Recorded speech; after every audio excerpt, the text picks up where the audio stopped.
Hi everyone, you're all very welcome to this parent information talk on the importance of attachment for children and teenagers. This talk is presented by the Mayo Primary Care Child and Adolescent Psychology Service, and it's aimed at parents of children and teenagers of all ages. Today we're going to look at what is attachment, why it's important, what is a secure attachment, what influences your attachment to your child, and how we can build secure attachment with our children. And then at the end, we'll go over the take-home messages. First and foremost, we're going to take a look at what is attachment. Attachment is a deep and enduring emotional bond that connects one person to another across time and space. And the two big researchers in attachment were people called Mary Ainsworth and John Bowlby, and we'll talk a little bit about them later on. Attachment isn't something a parent does to their child, it is created between a child and a parent. Attachment describes the relationship that forms between a child and their parent or caregiver. Parent-child relationship is the first and most important attachment relationship that starts before birth and continues to develop throughout the lifespan. Attachment and caregiving work together to ensure the child's survival, resilience, and well-being. It is believed that this first relationship between parent and child influences the development of our future relationships. The tendency of a child to form an attachment relationship is considered to be biological and present from birth. Attachment builds over time through the developing relationship between the child and their parent. Babies develop a strong attachment to one person, which is usually the main caregiver, but they can form attachments with several people, and they're called attachment figures. So it takes babies several months to develop an attachment to a caregiver, yet an adult can form a bond with a baby very quickly. Some bonds form almost instantly when the baby is born, but most parents develop a bond gradually during the first few weeks. What are attachment figures? Infants and children form attachments to specific people or attachment figures. These are usually the primary caregivers, but they can also include grandparents, aunts and uncles, siblings, and anyone else that regularly provides care for that child. And by 18 months, the majority of infants have formed multiple attachments. So initially, the baby forms an attachment with their parent or their primary caregiver, but eventually they do form multiple attachments, and these are called attachment figures. So now we're going to take a look at attachment behaviour in babies and infants. So attachment is characterised by specific behaviours in children, including crying, making eye contact, smiling, following the caregiver, looking to be picked up, seeking the parent or the caregiver when they're frightened or upset. And these behaviours are thought to stimulate caregiving responses in adults and ultimately promote attachment. So we'll all recognise these behaviours in children, and you can probably think back to when your own children were babies and infants. You'll remember some of these behaviours. So your baby might cry when you leave the room, or their eyes might follow you around the room, or they might smile or laugh when you're beside them. So attachment behaviour is how babies and toddlers try to get comfort and protection from the people they feel attached to, and these attachment behaviours have evolved in order to ensure the survival of infants and babies. So these attachment behaviours, the crying and the looking for the parents and laughing and cooing, they're adaptive responses to separation from a primary attachment figure. And because babies and infants can't feed or protect themselves, they're dependent upon the care and protection of older and wiser adults and caregivers. So over the course of evolutionary history, infants who were able to maintain proximity to an attachment figure via these attachment behaviours that we've just talked about were more likely to survive. Research on attachment led to attachment theory, and this is a psychological model that focuses on the importance of a secure attachment between children and their caregivers. And I'll come back to the idea of a secure attachment later on, and we'll spend a little bit of time going over that. So, attachment theory explains how the parent child relationship emerges and influences subsequent development. And the main theorists in attachment theory were John Bowlby, Mary Ainsworth, and Hazen and Shaver. So attachment is now considered to be a given, but there was a time when it wasn't thought to be important, and it was the source of much research for several decades. So to give a very brief history of the research on attachment theory, it starts with John Bowlby in the 50s, and he first coined the term attachment, and he recognized that childhood development depended heavily upon a child's ability to form a strong relationship with at least one primary caregiver. So before this, it was thought that as long as a child had their physical needs met, so as long as they were fed and had clothes and had shelter, that was enough. And then Mary Ainsworth in the 60s, she conducted a very famous experiment called the strange situation experiment.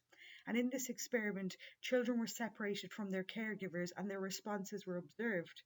And this research showed that the children with strong attachments to their caregivers remained relatively calm, secure in the belief that their caregivers would return to them, whereas the children with weaker attachments became quite distressed until they were reunited with their parents.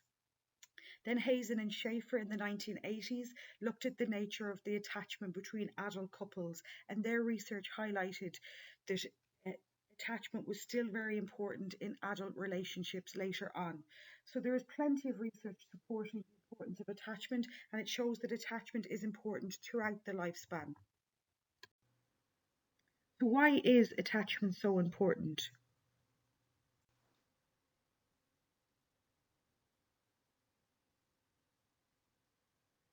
This is at the most basic level. So, what would happen if your child was left alone in the forest? What would their chances of getting out of the forest be? So, in an infant, it would be almost zero. They wouldn't be able to get out of the forest on their own. A toddler would have a slightly better chance. They might wander out of the forest, but it's not likely. School age children, they'd fare off a little bit better, maybe 10 to 20%. And then in the teenage adolescent years, they would have a much greater chance of getting out of the forest. And this is just to highlight that at first, attachment is a matter of life or death for babies. So this goes back to the attachment behaviour we spoke about, whereby infants and babies display certain behaviours in order to encourage caregivers to want to take care of them and to keep them safe. So attachment is a matter of life or death for babies at the beginning of their lives. So children cannot survive without adults, as we all know. Children depend on adults to keep them safe and alive, and we must know how and when to feed them, shelter them, comfort them, and protect them. Meeting children's most basic needs of food, shelter, and warmth is, of course, vital for their physical survival, but there is more to meeting a child's needs. Their emotional needs and well being are also very important.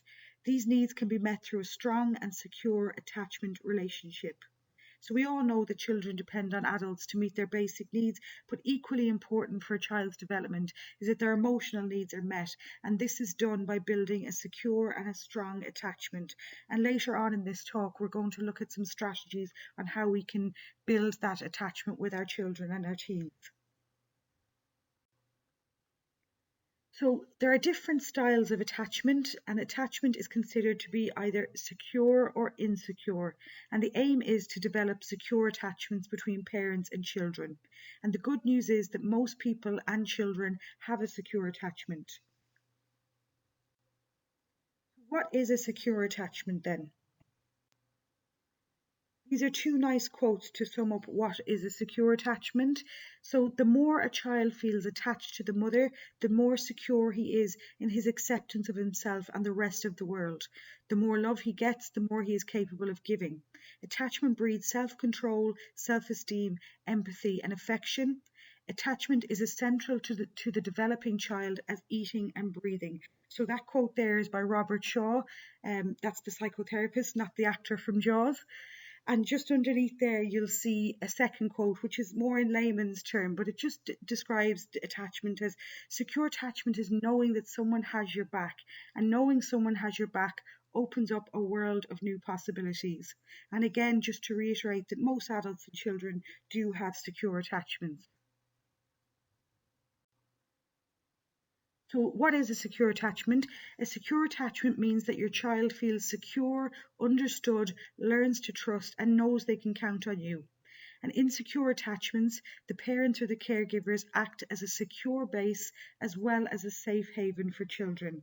So that's important there.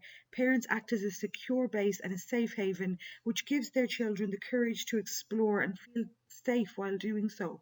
And this concept of a secure base and a safe haven comes from the Circle of Security parenting program in the United States. And I'll include a reference to that at the end of this talk if you're interested in learning more about them. As we mentioned, babies have an inborn instinct to attach, to reach out to a specific person who will comfort, protect, and help organize their feelings. When there is a secure attachment, your child will follow their inborn curiosity and explore their environment, as they know you are there to provide support for them if needed, so you're the secure base, and that you will be there if they need help, so you're the safe haven as well. So having a secure attachment allows your child's growing brain to develop a feeling of safety, and that results in an eagerness to learn and healthy self-awareness and trust and empathy. And now that we know a little bit about secure attachment, what does it look like in children? So young children who are securely attached may become visibly upset when their parent leaves the room and happy again upon reunion. They tend to look to their parent or caregiver for comfort in an unfamiliar or frightening situation.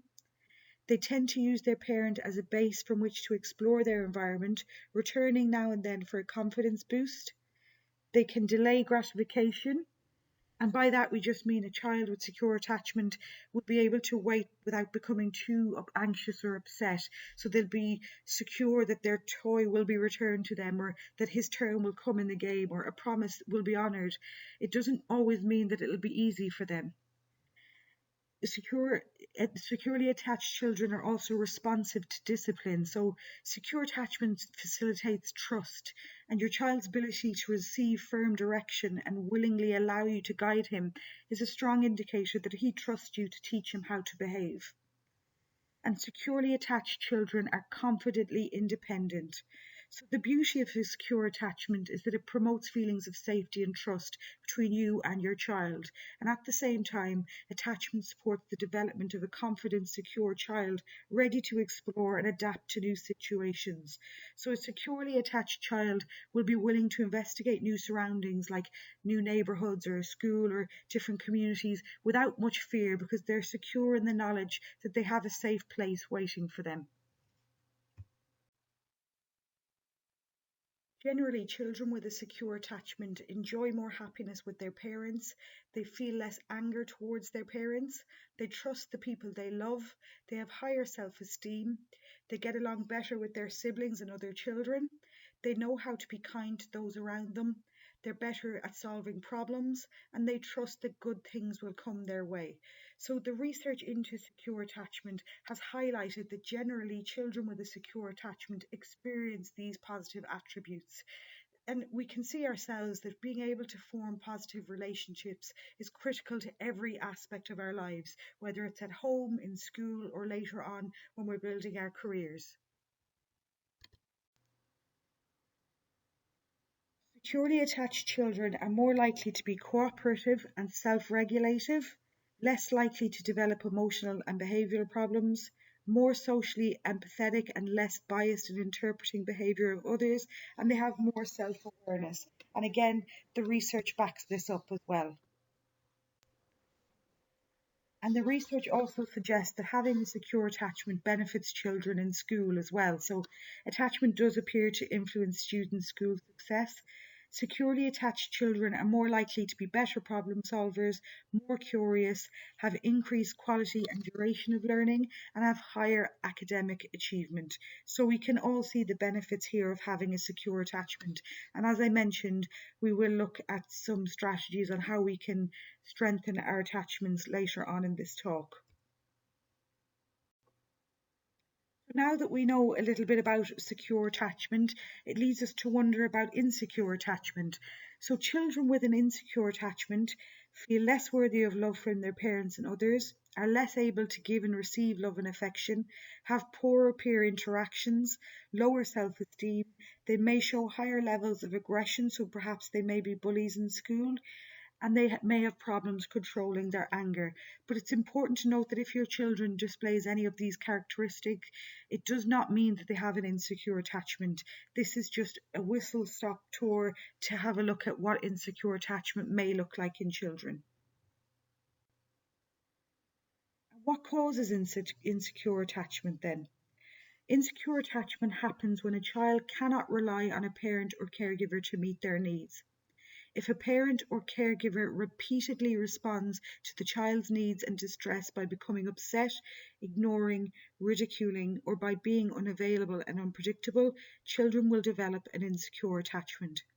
Children will learn to have their needs met in ways that are unhealthy and negative. So we can all have bad days or times when we don't respond to our children in the most ideal way, and that's part of being human. But insecure attachment results from persistent and repeated failures to meet children's needs appropriately. And as I stated, most children do have a secure attachment to their parents and caregivers. And again, we will focus on strategies later on how we can strengthen that attachment. So, what does insecure attachment look like in children? Some children will exaggerate their behaviour to get their parents' attention, so you may see uncontrollable crying over relatively small issues, and some children may withdraw or hide emotions when they need their parents' attention. So, for example, they may not cry or they might pull away from a parent when parent comforts them after a bad fall. But it's very important to reiterate this point that just because one of your children might be difficult, it doesn't mean they're insecurely attached. A small child might be fussy or demanding, but if parents respond sensitively, a strong parent-child bond can be established. There's no reason that children won't go on to have a strong, close relationship with their peers. What does insecure attachment look like in school? At school, children with insecure attachment may find it hard to ask for help because they may have difficulty trusting adults, and they're likely to be less prepared for exams and give less priority to studies. And the research backs this up. Can insecure attachment be fixed? The good news is that insecure attachment can be repaired. A first step for parents and children is for parents to develop awareness of what their child needs and learn strategies to meet those needs in a consistent, caring, and responsive way. And what influences parents' attachments with children? Primarily, how you were parented affects how you will parent and respond to your children. Specifically, what you experience with main caregivers as a child shapes how you relate to others, think about parenting, and interact with your children. So, how many times have you heard your mother's or your father's words come out of your own mouth? So, all of us carry with us memories of childhood, both the good and the bad memories. And sometimes it's hard for us to parent our children because we carry around the baggage from our own growing up. But genes are genes, they're not destiny, and the same thing applies with early life. So, the brain is always open to changing, and the word we use is plasticity. So, what this means is that any point in the lifespan, people can have experiences that initiate neural growth towards more positive behaviours. So the good news is we all have choices. We can choose to parent like our parents, or we can choose to parent differently. So just to break it down, the things that influence our attachment styles are our own life experiences, what you view as safe and dangerous, your faith in others and experiences in relationships, how you respond to your children in times of distress, and your values and expectations of your child. Culture and family values. In many families, culture plays an important role in raising children and influences parenting practices. Families have different values, and what one family may see as a right way to parent may be different based on the country they came from, their faith, or teachings of their culture. And the idea of what is safe and what is dangerous for children also changes across cultures. There are many ways to raise healthy, happy, secure children, and there is no one right way. So, the important point to note here is that there is no one right way to parent a child. So, how can I build a secure attachment with my child or strengthen our attachment? We're going to focus here on the keys to building secure attachment, and those keys are comfort, reliability, attunement, and self-care. And these strategies may not seem like rocket science, but they are based on research and will likely help to build a secure attachment or further strengthen your attachment with your child. To build a healthy and secure attachment between you and your child, you need to provide comfort, be reliable and consistent, be attuned, so that means understanding and responding effectively to your child, and practice self-care. And we're going to go through each of these now in turn. So we'll start with comforting your child. So comfort is holding your child, and we're going to talk about that now for a moment, and then we'll come back to this slide.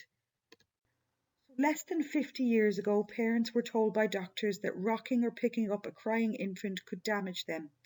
Research has shown that it is impossible to spoil a baby in the first 9 months. Comforting your child will not spoil them. Not reacting if they are hurt will not make them tough. Research shows that babies who are quickly and effectively comforted when upset cry less and are soothed quicker. So contrary to those who may be saying that you'll harm your child if you're too responsive to his or her needs, it isn't possible to spoil a baby in the first 9 to 10 months of life. Researchers are finding that the most responsive parents actually have children who are less demanding and more self-reliant as they grow older. So back to the list again. Comforting your child is holding your child, using soft, soothing voices, a gentle, calming touch. Rocking your child back and forth can be very soothing.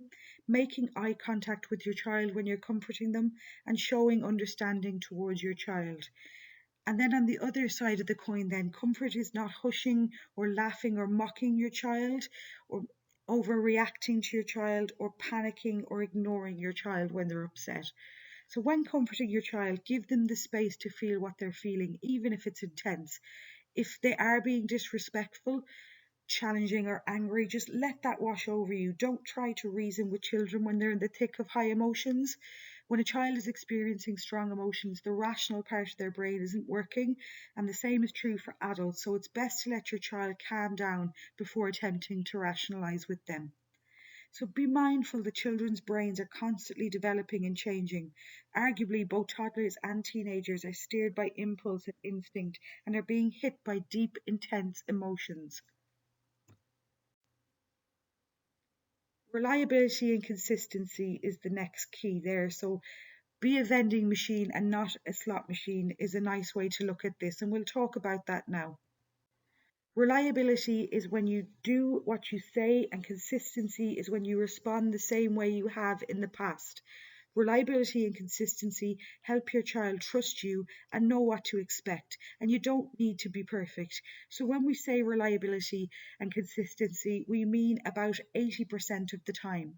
So for example, if you always respond by giving comfort to your child's cries, your child learns to have trust in you.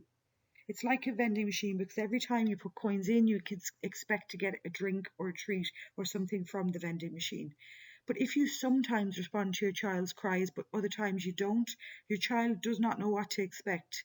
And your child learns not to trust you and will cry louder and longer, or they may withdraw altogether. And that's like a slot machine, because even when you put the coins in, you don't know what you're going to get back. So as a parent, you need to be a vending machine and not a slot machine. That's a nice, easy way to remember reliability and consistency. And again, by reliability and consistency, we mean about 80% of the time. We can't be right 100% of the time, and we don't always do the right thing 100% of the time. Attunement is the next key then. So what is attunement? Attunement is understanding your child's cues and signals and knowing how to respond in an effective way. It's a process of getting to know your child. It doesn't happen overnight. It begins with trial and error, trying to figure out what a child wants, and we may not always get it right.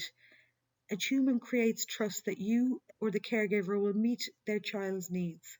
And it is trial and error. So, for example, if you think back to when your children were babies, at the beginning you didn't know the difference between the various cries that your baby had.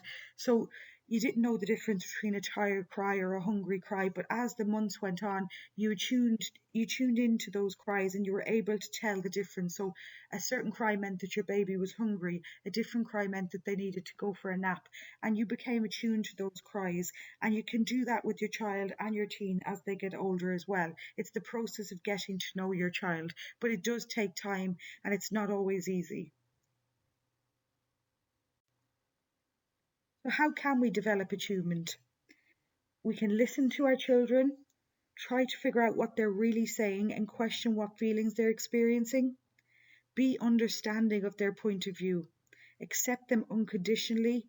Sincerely care and be genuine.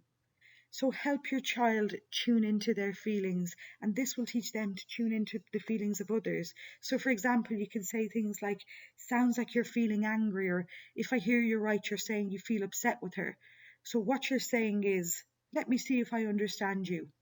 Just saying things like that to make them understand that you sincerely care and you're interested in what they're saying and that you're listening to them and you're being understanding. Children whose parents are attuned to them have a sense that they are safe, understood, loved, and they have power to affect their environment. Attuned parents know the difference between wants and needs of their child. They will respond to the needs of their child while negotiating the wants. The fourth key is practicing self care, and this is really, really important. So, looking after your own physical and emotional health. So, with your physical health, just making sure that you get enough rest or relaxation and physical activity. Going for a walk or eating well or making sure you're getting enough sleep is very important and that you have enough time to relax. So, whether it's having a bath or reading in the evening or even doing some deep breathing exercises, which we'll touch on in a little bit.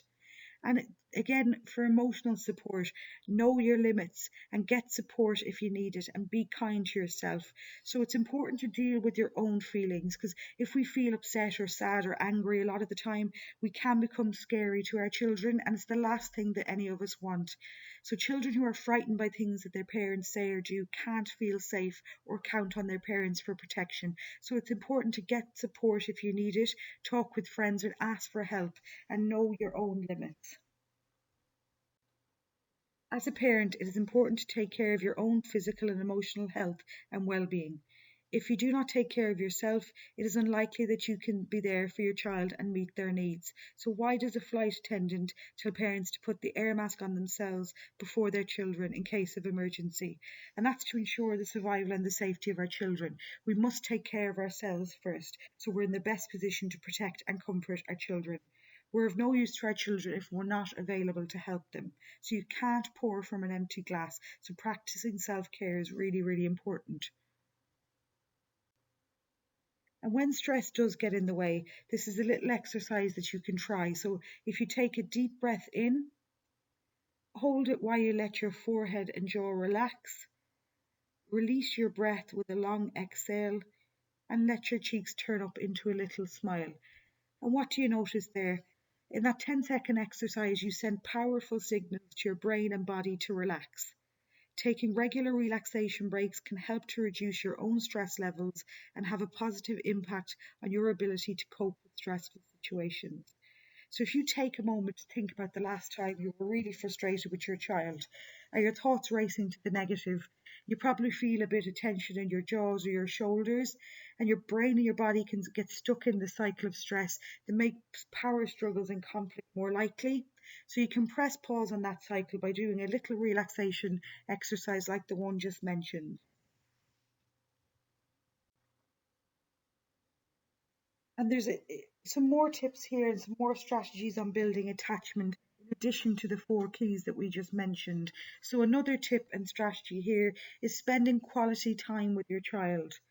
So, time spent together is an opportunity to share warmth, love, and fun, and in doing so, build a relationship and bond between parents and children, which will enhance the child's self esteem and confidence. Making the most of this time together will help not only promote appropriate child development, but it will also develop the skills they need to be ready for school and adulthood. So, parents are in a fabulous position to help promote the healthy development of their children. And that's just through their natural reactions and spending time with them.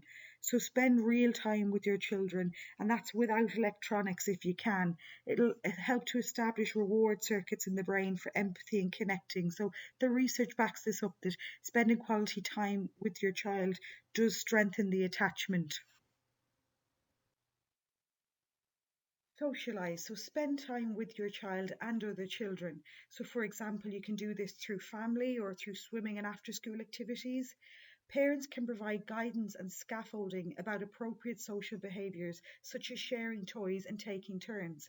And as mentioned previously, parents can also model appropriate behaviours. So, for example, how to cope when you're nervous or frustrated, and how to relax and look after yourself. And scaffolding there basically means coaching our children through their emotions and providing a supportive framework. And this is scaffolding the behaviour you want to encourage until they can handle challenges on their own. And dry runs are a great way to scaffold self regulation. So, if you have a child who reacts impulsively or tends to have tantrums when you go into a shop, you can make short visits when you don't need to do any serious shopping to teach them how to behave in the shop. Play is another great way to strengthen the attachment between caregivers and children. Play between parents and children is a golden opportunity to enhance your relationship and also encourage learning across all developmental areas in a fun way. And play promotes brain development, and often it induces laughter, which stimulates those feel good chemicals in the brain, so the dopamine receptors in the brain. And laughter also relaxes the body, and it reduces pain and increases positive feelings and improves relationships. And play has also been shown to enhance cognitive function in adults as well as kids, so it's good for us as well as for our children. Reading and talking is another great way to strengthen attachment relationships with our children. So each conversation a parent has with a child is an opportunity to develop their relationship as well as an opportunity to learn about the world. So reading with your children is a great way to develop emotional regulation in children as well as the attachment relationship. So you can read with your child and ask questions about the characters that you're reading about. So for instance, you could say, what do you think John was thinking there? Or that didn't work out very well for Sarah, did it? What do you think Sarah could have done differently so that things might have worked out a little bit better? And these types of conversations get our children thinking about the emotions of others and allows them to think about different ways to handle emotions more appropriately, whilst also strengthening your attachment with your child by spending quality time with them. So, the take home messages from today's parent information talk on building attachment. Your children depend on you for survival and to meet their needs. They need you to keep them safe, secure, and feeling loved so they can learn, grow, and explore. Securely attached children have better relationships with others and perform better in school. And the four keys to secure attachment are comfort, reliability, attunement, and self care. And further strategies to build attachment are by spending quality time together, socializing with your children along with others, playing with your children, and reading and talking with your children. Here are some further references and additional reading if you're interested in this topic. Thank you all very much for listening, and please share this talk with your friends and family if you found it useful. Thank you.